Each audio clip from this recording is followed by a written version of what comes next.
की कंडीशन को बेहतर करने के लिए क्या मुल्क छोड़ना जरूरी है या फिर मुल्क में ही रहना जरूरी है? क्योंकि प्रॉब्लम्स तो कंट्री से बाहर जाकर तो आई डोंट थिंक के सॉल्व हो सकती हैं। तो आप इसके ऊपर क्या कहेंगे? अगर कोई भी कॉमन पब्लिक अगर पाकिस्तान की रोडों पे नहीं निकलती अगले 1 साल में, तो फिर इस पाकिस्तान का कुछ नहीं हो सकता। फिर आप लोग निकले बाहर, क्योंकि कॉमन पब्लिक ये सिर्फ विदाउट एनी बात लीडर। हाँ, ये सिर्फ बात माइनॉरिटी की नहीं है, ये बात नहीं है, नहीं, मैं मैं ओवरऑल, हाँ हाँ, जनरली क्वेश्चन कर रही हूँ क्योंकि हमारे अभी क्राइसिस आए हैं। पढ़े लिखे लोग जो हैं वो सारे पाकिस्तान से बाहर जा रहे हैं। आप भी माशाल्लाह पढ़े लिखे हैं, तो फिर मतलब सारे ही पाकिस्तान से बाहर चले जाएंगे तो पाकिस्तान का क्या बनेगा? तो इसकी यार हम कंडीशन को बेहतर करने के लिए कोई हल हम बताएं। हम पढ़े लिखे इधर थे तो तब हमारा इस्तेमाल क्या कर लिया होता तो ये हाल ही नहीं आते पाकिस्तान के। एग्जैक्टली। यही मसला है। अब मैं अभी भी मैं इकोनॉमी का बंदा हूं, मेरी डिग्री में इकोनॉमिस्ट और मेरी फाइनेंस की डिग्री है, तो मुझे पता है 3 साल लगेंगे पाकिस्तान के हालात सुधारने को अगर ये ईमानदारी से काम करें। 3 years, with in 3 years Pakistan can pay it $70 billion loan. ठीक है, करना क्या, आप कॉपी करें ना यार। इंडिया ने जो स्कीमें की हैं उन्हीं स्कीमों की कैलकुलेशन आप पाकिस्तान लेवल पे करके छोटे लेवल पे कर दें कि छोटा मुल्क है, उन्हीं स्कीम्स को उन्हीं पॉलिसीज को आप अप्लाई कर दें, 3 साल में आपका पाकिस्तान सीधा हो जाएगा। इकोनॉमिकली इकोनॉमिकली बात कर रहा हूं। देखिए, लोग जब तक रोडों पे नहीं आएंगे ना कुछ नहीं होगा। और आपके पास 1 साल है, 1 साल में लोगों को आना है। और देखें, इसमें भी एक तरीका है, मजहब का नाम लेके ना आए बाहर कि नहीं इस्लाम को मेन बेहतर है। चीज ये है। ठीक है, हाँ, इमरान खान को पीएम बनाना है कि जरदारी को बनाना है, ये भी ना करें। बोले पाकिस्तान के लिए आ रहे हैं, पाकिस्तान हमें अवाम है ना सिर्फ बाहर है, अवाम में कोई लीडर नहीं होना चाहिए। वो है हमारे इधर एक तो मसीहा वाला कॉन्सेप्ट भी है ना, हर किसी को एक मसीहा चाहिए। यार निकल जाओ तुम लोग यार, यहां से निकल के इस्लामाबाद पहुंचोगे, रास्ते में कहीं ना कहीं बातचीत होगी, जिसकी आवाज बुलंद तो उसी को लीडर बना दो, खत्म कर दो कहानी। देखें तो कितनी फिर आपकी किसको अशराफ बनाए कितनी जब होगी। इमरान खान आप को नहीं, किसी को नवाज शरीफ नहीं, को नहीं? नवाज शरीफ, नवाज शरीफ उसकी एक वजह है। देखें, करप्शन दुनिया के हर मुल्क में, और पाकिस्तान टॉप 20 में भी नहीं आता, और नंबर 1 अमेरिका है करप्शन में। लेकिन नीयत की बात होती है, और नवाज शरीफ एक तो बिजनेसमैन है। ठीक है, तो बिजनेसमैन जो मुल्क चला सकता है ना, वो कोई सियासतदान नहीं चला सकता। फर्स्ट ऑफ ऑल, पीएम की सीट है ना एक बिजनेसमैन की होनी चाहिए, क्योंकि जियो politics is all about money, it's all about business. आप क्या कहीं दे रहे ऐसा हो, तो क्या नहीं है ले कि रहे हो। आप नवाज शरीफ के फॉलोवर हैं? नहीं नहीं, मैं फॉलोअर वॉलोअर नहीं हूं। मुझे पता है नवाज शरीफ की करप्शन क्या है क्या नहीं है। मैं कोई फॉलोअर नहीं हूं, मैं किसी का नहीं हूं। अच्छा। मैं अगर कंपेयर करता हूं आज जो एग्जिस्टिंग लीडर हैं उसमें से नवाज शरीफ, क्योंकि आप देखें ना इंडिया के साथ भी रिश्ते सुधारने के लिए दोनों दफा कोशिश नवाज शरीफ ने की थी, चाहे कारगिल हो चाहे मोदी हो।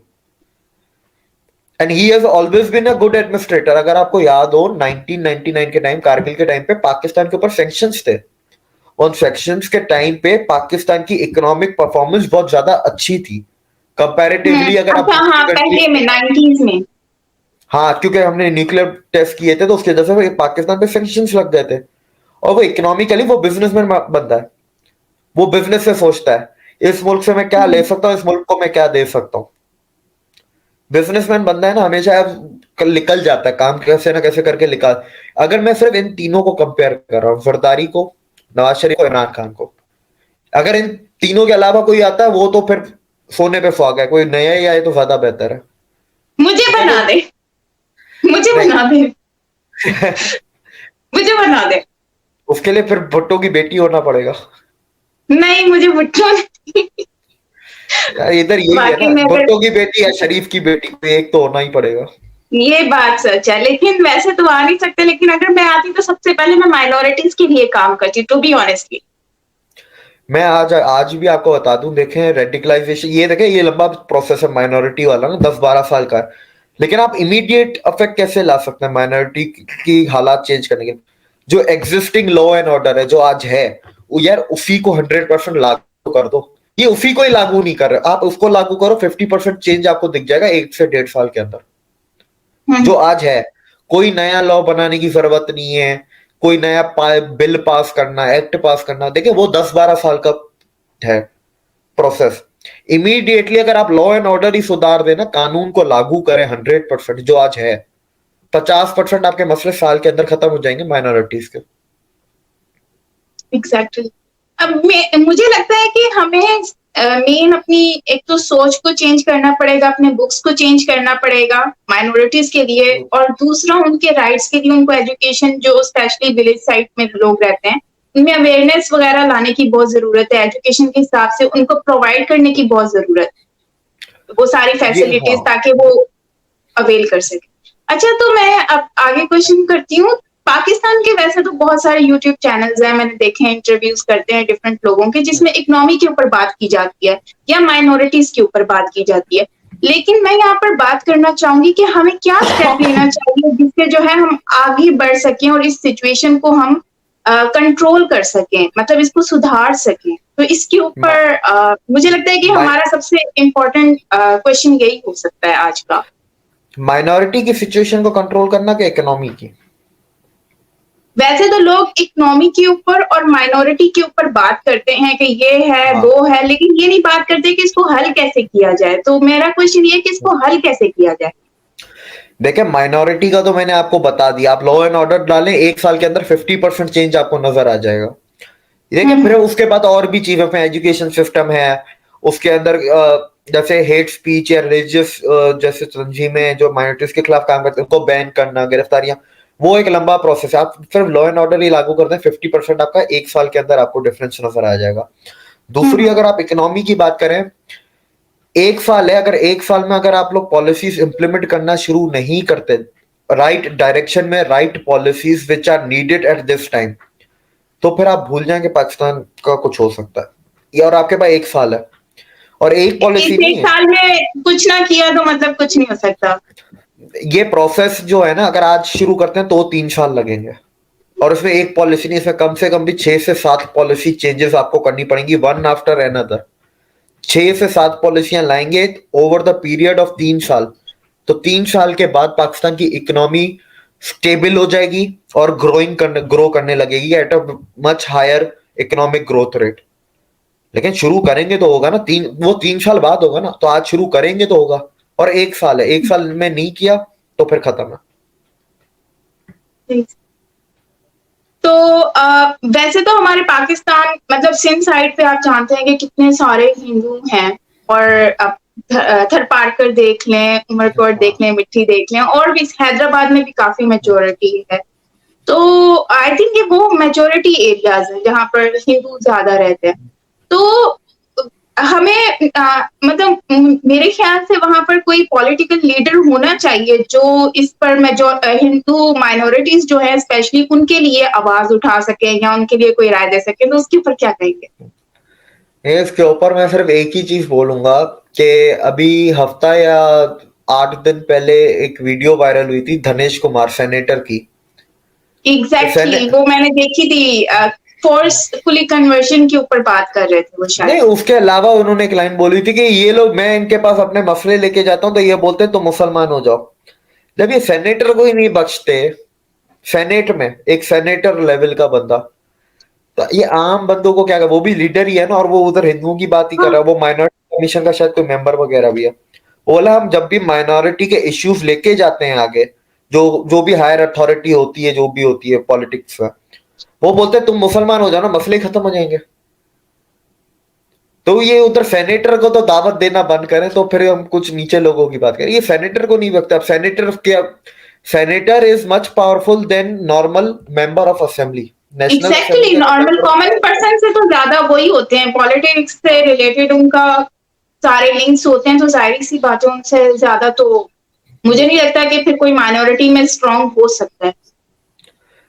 अब देखें ना, आप हर पार्टी से दो तीन हिंदू तो होते ही है ना, क्योंकि कॉन्स्टिट्यूशन है, एक हिंदू होगा, एक क्रिश्चियन होगा, एक उनको शिया रखना होता है, कॉन्स्टिट्यूशन के हिसाब से हर पार्टी अच्छा, को मोस्टली लोग रिप्रेजेंटेटिव कहते देंगे। हैं, बिल्कुल मोस्टली लोग कहते हैं कि नहीं, पाकिस्तान में तो कोई हिंदू है ही नहीं, पॉलिटिक्स में नहीं है और बिजनेसमैन भी नहीं है। तो आप जैसे आप बता रहे हैं कि आप तो बिजनेसमैन भी हैं, आपकी फैमिली भी शिफ्ट हो गई है, तो मतलब कि ये तो एग्जाम्पल, आप मतलब कि ये तो एक आंसर है सामने कि भाई अच्छे लेवल पर भी लोग रहते हैं, और मतलब लोअर भी हैं, जैसे कि हमारे गरीब लोग भी हैं यहाँ पर। अब पाकिस्तान के सिंध में जो मेजोरिटी ऑफ हिंदूज हैं पॉलिटिशियंस और उनके बारे हिंदू में। बिजनेसमैन में रिप्रेजेंटेड है।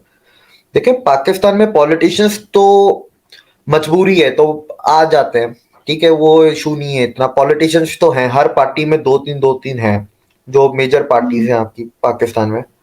तो पॉलिटिशियंस आपको दिखेंगे भी असेंबली में, सिंध स्टेट असेंबली में भी दिखते हैं, नेशनल असेंबली में भी दिखते हैं। बिजनेसमैन बहुत ज्यादा है पाकिस्तान में, बट क्या है, उनको क्रेडिट नहीं दिया जाता, उनको रिकग्निशन नहीं दी जाती। बहुत ज्यादा है बिजनेसमैन, और बड़े लेवल पे भी है। ऐसा नहीं है कि एक नॉर्मल दुकान है, ये नहीं, फैक्ट्रीज हैं, एक्सपोर्टर्स हैं, और बहुत बड़े बड़े जाइंट्स पाकिस्तान में बैठते हैं। लेकिन अब वो भी आहिस्ता आहिस्ता शिफ्ट हो रहे हैं। अगर मैं आपको बताऊं, आज से 2 साल पहले एक इंडिया में शिफ्ट हुए थे पाकिस्तान से, टेक्सटाइल के, वो टेक्सटाइल मिल थी उनकी, so he got shifted to India, और वो साल में कोई 400 के 500 मिलियन डॉलर के एक्सपोर्ट करते थे। तो वो, अच्छा। हाँ, तो ये अमाउंट तो पाकिस्तान के एक्सपोर्ट्स में आती है ना। तो जब वो इंडिया शिफ्ट हो गया, उनका बिजनेस बंद हो गया, तो पाकिस्तान के एक्सपोर्ट्स में से वो अमाउंट चला गया। तो आहिस्ता आहिस्ता अब जैसे हिंदूज जाएंगे, देखिए एक्सपोर्ट्स का मेरे पास डेटा नहीं है, ऑफिशियल ऑफिशियल डेटा मेरे पास इनकम टैक्स का है। तो 1% of the minority page 14% of the national taxes, FBR का ये ऑफिशियल है। तो ये 1% हम्म, जाएगा तो आपका 14% रेवेन्यू भी जाएगा जो टैक्सेस में आता है। हम्म, सही। तो बिजनेसेस वही तो मैं हैं, भी यही लेकिन उनको कह रही थी अप्रिशिएट कि नहीं किया जाता, उनको मेन स्ट्रीम में नहीं लाया जाता, उनको बस। अच्छा, मोस्टली लोग आते भी नहीं है। मैंने ये बहुत नोट किया कि जो हमारे यहाँ पर हिंदू बिजनेसमैन है वो बहुत ज्यादा आना पसंद भी नहीं करते ये मीडिया वगैरह में, और यहाँ पर अपने आप को बिल्कुल हाईलाइट नहीं बिल्कुल। करते ज्यादा। तो इसके पीछे क्या कोई फेयर है, या फिर वैसे ही नहीं फियर आते? फियर फियर फिर फियर है, या फोबिया भी बोल सकते हैं। देखिए अभी मैंने आपको जैसे बताया था, 6 महीने पहले हैदराबाद में जो हुआ था दुकानदारों के साथ। तो देखिए मैंने अभी जैसे अभी आपको 6 महीने पहले मैंने आपको किस्सा बताया हैदराबाद का, जो दुकानदार थे हिंदू 15, वो प्योरली एक बिजनेस राइवलरी थी। उससे कहीं भी रिलीजन वगैरह का कोई लेना देना नहीं था, ना कोई पर्सनल दुश्मनियां थी, प्योरली एक बिजनेस की थी। लेकिन उसको एक एंगल दिया गया रिलीजन का। तो यही एक डर है हर बिजनेसमैन के अंदर। तो तो जो इसी डर की वजह आपने से वो पब्लिक इंसिडेंट में नहीं मुझे आते। बताया, जी जी, तो आपने जो इंसिडेंट बताया वो क्या हिंदू थे जिनके इंसिडेंट बताया था आपने, या फिर जी वो? जी वो हिंदू थे, वो हिंदू थे हैदराबाद में। जी वैसे भी काफी मैंने देखा है कि हमारे जो हिंदू यहाँ पर लोग हैं वो नहीं आते, मीडिया में बात नहीं करना पसंद करते। उसके पीछे जी, क्या रीजन है? ये फेयर का ही रीजन है कि कुछ और ये डर ही है, डर है? क्योंकि स्टेट आपके पीछे पड़ जाएगी ना।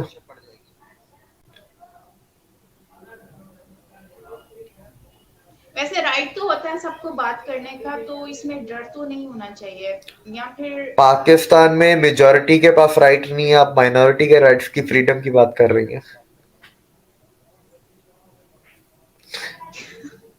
सही बात है। हाँ अच्छा, मुझे ये बस मैं लास्ट में आपसे क्वेश्चन करना चाहूंगी कि हिंदू कम्युनिटी के लिए पाकिस्तान में क्या स्टेप लेना चाहिए? कि मैं पाकिस्तानी कोई हिंदू गवर्नमेंट का, से कोई आप डिमांड चाहोगे, या फिर कुछ भी आप अपने वर्ड्स वगैरह में कुछ एक्सप्लेन करना चाहो? Demand from government of Pakistan या गवर्नमेंट ऑफ इंडिया? पाकिस्तान, हम पाकिस्तान में रह रहे हैं तो पाकिस्तान से ही हम बात अभी, क्योंकि पाकिस्तान की सिचुएशन है ना ये, तो उससे देखिए रिलेटेड हम चाहेंगे आप कि हमारी। मैं एक, देखिए ये मैं कोई हिंदू के ऊपर देखो, सारी माइनॉरिटीज के साथ इशू है। ये हिंदू हाईलाइट ज्यादा होते हैं क्योंकि मेजोरिटी, अगर माइनॉरिटी में मेजोरिटी हिंदुओं की है, माइनॉरिटी में मेजोरिटी हिंदुओं की, इसलिए हिंदू का हाईलाइट ज्यादा होता है। मैं सभी की अगर बात करूं तो मैं एक ही चीज बोलूंगा कि लॉ एंड ऑर्डर है ना, आप पूरा का पूरा लागू कर दो, 1 साल में 50% चेंज आएगा तो हमें एक होप मिल जाएगी, और हमें एक यकीन आएगा नहीं स्टेट कुछ करना चाहती है। देखिए मैं समझता हूँ कि ये कोई 1 साल 2 साल में तो नहीं होगा, 10-12 साल से शायद उससे ऊपर का भी टाइम लगे। लेकिन आप 50% चेंज आप इमीडिएटली ला सकते हो, तो वो लाके दिखाओ 1 साल के अंदर, तो ताकि हमें भी एक भरोसा भी हो, एक होप भी जागे कि नहीं नहीं छोड़ के जाते, इधर ही रहते हैं। 50% भी चेंज आ जाता है तो जिंदगी में बहुत सुकून आ जाएगा माइनॉरिटीज के। अच्छा, अगर माइनॉरिटी का मतलब कि ये जो आप कह रहे हैं कि हो जाता है ऐसा कि अगर आपको श्योरिटी दिलाई जाए, तो क्या आप फिर भी आपसे एक क्वेश्चन कर रही हूँ, तो क्या आप फिर भी हाँ। आउट ऑफ कंट्री जाएँगे या फिर पाकिस्तान में रुक जाएँगे? मैं इसमें 2 चीज़ें बोलूँगा। पहली बात, मुझे एश्योरिटी नहीं, मुझे रिजल्ट चाहिए। मैं बिज़नेसमैन बंदा हूँ। मैं ही ये ब मैं भरोसा एक पाकिस्तान में एक कहावत है, कराची में बहुत चलती है, आपको पता ही नहीं पता। जो बंदा काम करने के आखिर में बोलते हैं ना कि इंशाल्लाह, माशाल्लाह, बिस्मिल्लाह, मतलब वो काम होना ही नहीं है, वो झूठ बोल रहा है। ये कराची बिज़नेस कम्युनिटी की एक है। इंशाल्लाह काम हो जाएगा, माशाल्लाह हो जाएगा, मतलब वो काम नहीं होना, वो झूठ बोला, वो नहीं करेगा आपका काम। वो आपको टोपी घुमा नहीं, रहा है। काम में जहाँ तक मुझे आइडिया है, तो आपका काम में ना एक होता है कि आप बिज़नेस और पॉलिटिक्स में कभी भी मज़हब को बीच में मत लेकर आएँ। बस मैं मैं ये नहीं, समझती नहीं, हूँ। मज़हब की बात नहीं कर रहा। नहीं, मैं इसकी मज़हब की बात ही मैं नहीं कर वैसे ही रहा। बात कर रही हूँ, जो हाँ, लोग हाँ। हमारे पॉलिटिक्स में बेसिकली प्रॉब्लम ये है कि वो हमेशा मज़हब को बीच में ले आते हैं, पॉलिटिक्स के बीच में। तो ये जैसे एक हाँ, कार्ड है। हाँ, एक एक ये कार्ड है कि भई मज़हब को जैसे बीच में ले आए, तो भई आप अब देखें तो फिर हो गया। कहानी उल्टी हो गई। 75 साल में अब क्या हो गया, मज़हब में पॉलिटिक्स ले आते हैं। कहानी उल्टी हो गई है, मसला सारा इधर आ गया। क्योंकि मसला इधर हो मज़हब गया। के नाम पर यहाँ पर लोग प्ले कार्ड खेल कर तो बस पॉलिटिक्स में चल रहे हैं।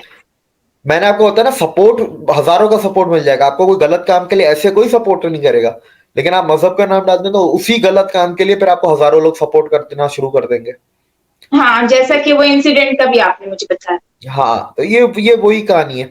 और बात रही क्या अगर पाकिस्तान स्टेप लेता है और साल के बाद क्या हालात सुधर जाते हैं और मैं क्या इधर रहता हूँ या नहीं रहता, तो उसका है कि नहीं, मैं इधर नहीं रहूंगा। मैंने सोच लिया मुझे जाना है। उसकी एक और भी वजह है यार, खाना मुझे चाहिए। मैं खाने का शौकीन हूँ। इंडिया का खाना खाना है, पाकिस्तान का खाना छोड़ दें, भूल जाए। पाकिस्तान का खाना पसंद नहीं है? आप सिंधी हैं, सिंध में हम दोनों रहते हैं। हमने कभी सिंधी कुजीन खाया है? सिंधी? सिंधी कुजीन, सिंधियों का असली खाना जो होता है, जो हमारा कल्चर है सिंधियों का, सिंध में तो मेरे उससे ख्याल से फिश वगैरह खाते हैं और राइस होते हैं, इस तरह की नहीं, कोई नहीं खा। दाल चावल होता है।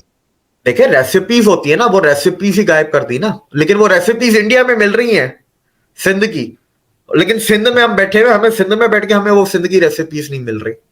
तो वो तो हम सक्कर में जाएंगे तो आई थिंक वहां पर या हैदराबाद में आई थिंक इस तरह नहीं, नहीं, नहीं? नहीं मिलेंगे। सखर, लाड़काना, नवाबशाह, नौशेरा, थर, खिप्रो, मिरपुखास कहीं नहीं मिलेगी। सांगड़ कहीं नहीं क्या मिलेगी। इन सारी जगहों पर आप गए हुए हैं? मैंने पूरे पाकिस्तान का घाट घाट का पानी पिया।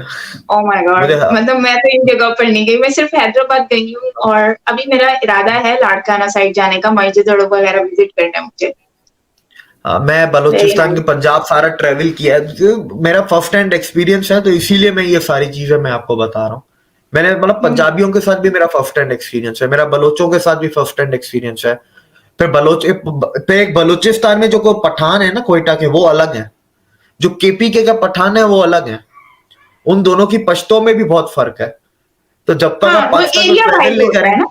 हम्म, हाँ, तो आप जब तक ट्रेवल नहीं करेंगे ना पूरे पाकिस्तान को, तब तक आपको समझ में नहीं आएगा यार इशू है क्या, पाकिस्तान का फंडामेंटल मसला क्या है। सही सही सही। तो आप अपना कोई लास्ट में सोशल जो है वो मैसेज देना चाहें तो वो दे सकते मैं, हैं।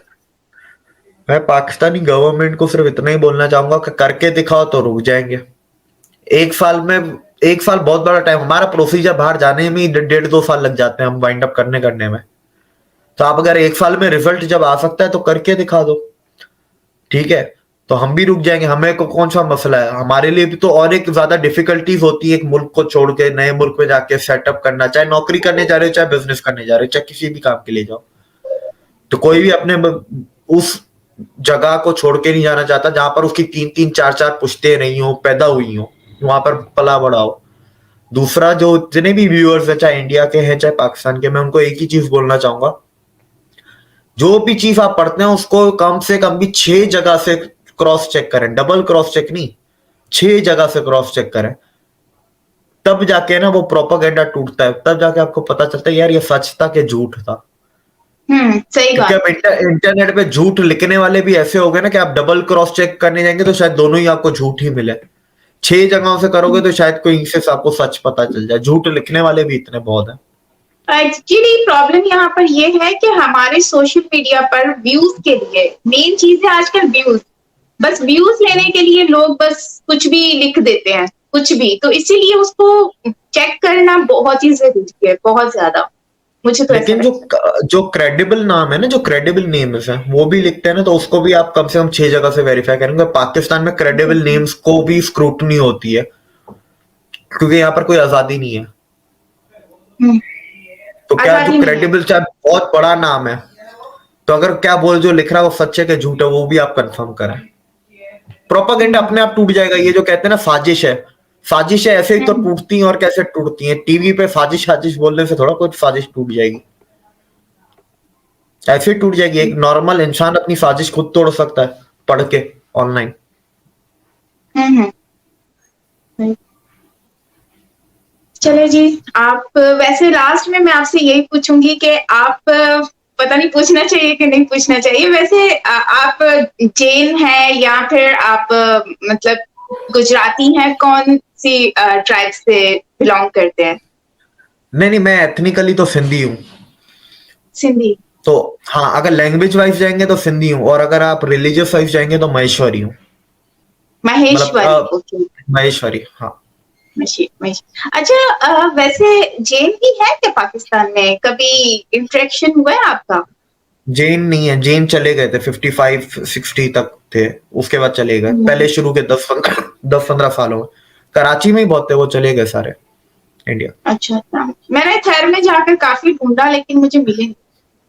मंदिर तो नहीं मिले लेकिन वो नहीं मिले। नहीं नहीं, वो नहीं। वो चले गए शुरू के 10-15 साल में ही चले गए थे वो लोग। ये और यहूदी ज्यूस, ये दो थे जो फटाफट निकल गए। हम्म। तो जैन ज्यादातर दूसरी कंट्रीज में भी बहुत गए हैं, जैसे अमेरिका साइड, इस साइड पर, यूरोप साइड बिल्कुल पर निकल। और उस बिल्कुल टाइम पे ऐसे। तो वैसे ही बहुत इजी था जाना। तो चले जी, thank you so much Divij thank you. जी। आपने हमें इतना ज्यादा टाइम दिया और इतनी जबरदस्त गुफ्तगू की है। लिटरली आपसे बेहतरीन मेरे सवालों के जवाब कोई भी नहीं दे सकता। नहीं नहीं, थैंक यू, मुझे बुलाने के लिए शुक्रिया, मुझे इस लायक समझने के लिए। मैं आपसे यही कहना चाहूंगी कि देखिए, हम सब हिंदू मुस्लिम एक हैं। और मुझे लगता है कि पाकिस्तान के लोगों में यू नो एक दूसरे की रिस्पेक्ट करना बहुत जरूरी है। हम एक ही कंट्री में रहते हैं, एक दूसरे की रिस्पेक्ट करना, एक दूसरे के त्योहार को एक साथ सेलिब्रेट करना, अ, ये एक नॉर्मल सी चीज है जो कि हमें करनी चाहिए। इससे नफरतें कम होती हैं, प्यार मोहब्बत और मजीद बढ़ता है।